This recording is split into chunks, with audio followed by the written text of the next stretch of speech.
Okay, so this is part two because when my buddy called, I didn't know how to turn the his texting off and his phone call and still film. So I think I cut out the film. But now it had a break, which is nice for me. I actually changed up the music from the Neville Brothers to the great Trombone Shorty. Trombone Shorty is an amazing trombone player. As you all know, those of you who don't know him, you should check him out. He's really amazing, and he comes from a long line of great musicians like the Neville Brothers, like some of the other greats like Wynton Marsalis, and so forth. So let's get back to Bananas Foster.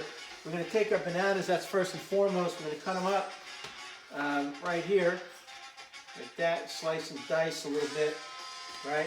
We cut them in half, and then quarter it like that. Quarter, right? So you take it just like that. Make sure that heat is nice and hot. New Orleans, everything is on fire. Everything's got to be hot. The spice is hot. The food is hot. It's all got to be hot. So don't leave your flame down low.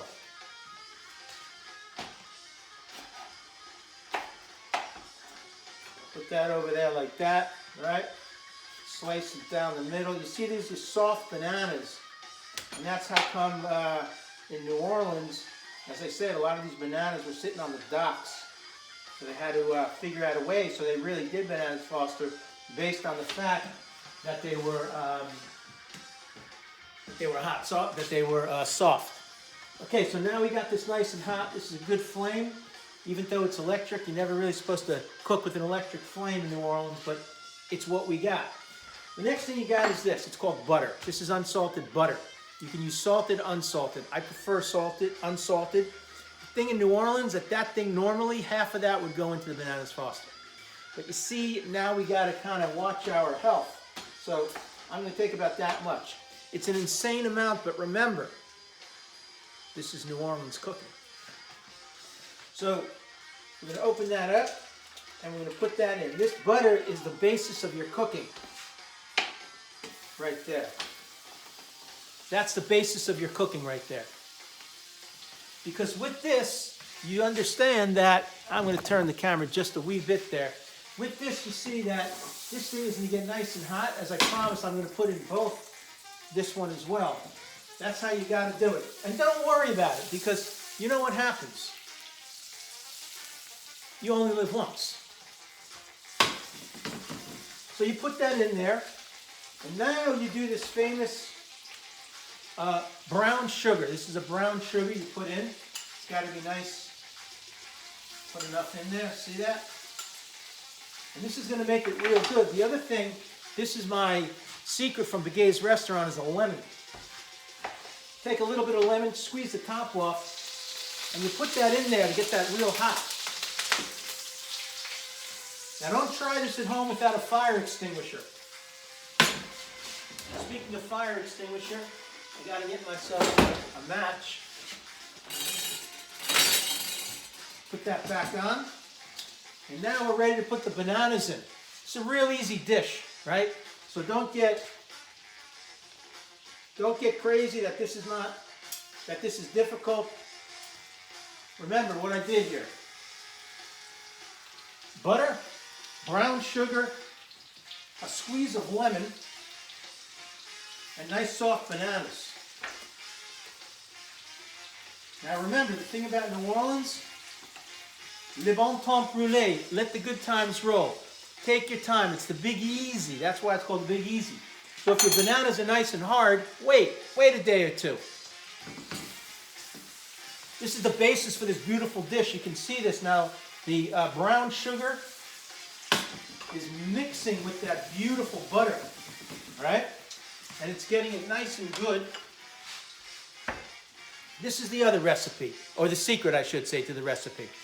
By the way, Trombone Shorty in the background, the guys are going nuts. You can't see the video, I got him on YouTube, but he's dancing around, going into the crowd and doing his thing, but this is almonds. Now you see, almonds is something that I put into my dish like that, but get them nice and brown, right? So now we're going to give it a couple minutes because you really want that to heat up, you see. The other thing we want to do is we want to put a dash of cinnamon. I use organic cinnamon. Just a dash. I don't really like to overwhelm my, my dishes with too much of that. I'm going to put on Pt.II now. He's another one of my favorites. And I always put just a sprinkle of that nutmeg. Just a bam like that. Like that. That's Emeril Lagasse, another famous New Orleans chef who hit it big, right? It's originally from Massachusetts, Portuguese descent, but now he's in New Orleans. Now I can smell that thing. This thing is smelling like it should.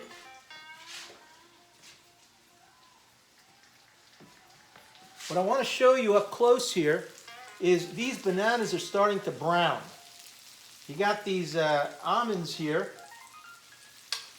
but the bananas, you can see they're getting that nice golden tinge, you see. So you want to get that thing going. When I flip it over, that's the magic. That's the New Orleans magic. And when you're cooking, don't ever say New Orleans, you see, because they'll kick you right out of the kitchen. So you see that brown? That, folks, is a banana Foster, and that is why, this is why we put in a lot of butter, because we want this thing to fry up. All right? Now, the kicker is always at the end, of course. As I said, this is a real simple dish. Look at that. Look at that, right? Gold like a Louisiana sunset. Okay. So now we're going to let that thing fry up now on the other side. I don't want to take too much time and talk to you about some other New Orleans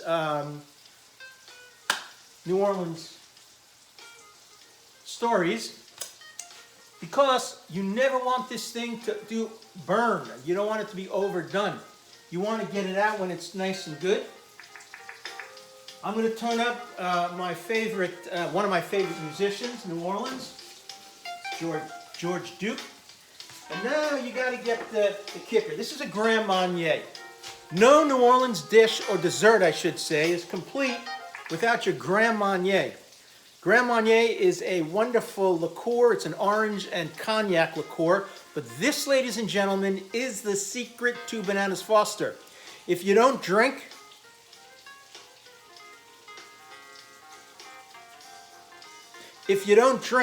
don't worry about it. This gets absorbed into all that beautifulness, right? And then you don't even taste the alcohol. But if you do drink, pour a lot in. So that Foster now, that's perfect. You see that? That's a brownness, like the Mississippi River, the mud, right? So you're going to take that. Now don't try this at home without a fire extinguisher, folks. There we go. Now you get that thing cooking, and it's that juice that you want to scoop.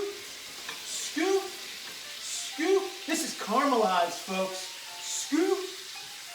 Right? Now you turn up your music, and you go scoop. Right? Scoop. See that? Scoop. And you don't want to burn this thing. Now all of that alcohol is absorbed in a beautiful way. You turn the heat down. That is what you call a beautiful base of Banana Foster, but we're not done. Now, it's very important what kind of dish you use. This is what we use at the restaurant, right? It's a French, what we call a monkey dish, right? So now I pour in 1 or 2 of these banana babies, right? Look at this. Look at this. Pour in 1 or 2 of those. And then you take vanilla ice cream. This is actually vanilla bean. This is my favorite. Now, I don't take a lot. Look at this. Look at this. Ice cold ice cream mixing with the Bananas Foster. I put in just 1 or 2 of these almonds for texture. And then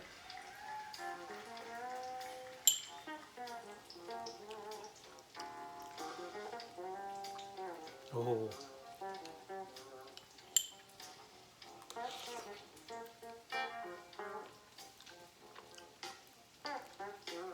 Oh. Now what we're doing here is we actually The almonds that were cooked are sort of crunchy, but the almonds that we put on top are soft. The ice cream is cold with the Foster that's hot, right? The sugar and butter make it sweet with the cinnamon, and then of course the Grand Marnier kicks it off to something special. Ladies and gentlemen, I'm going to finish with a little bit of George Duke on the YouTube.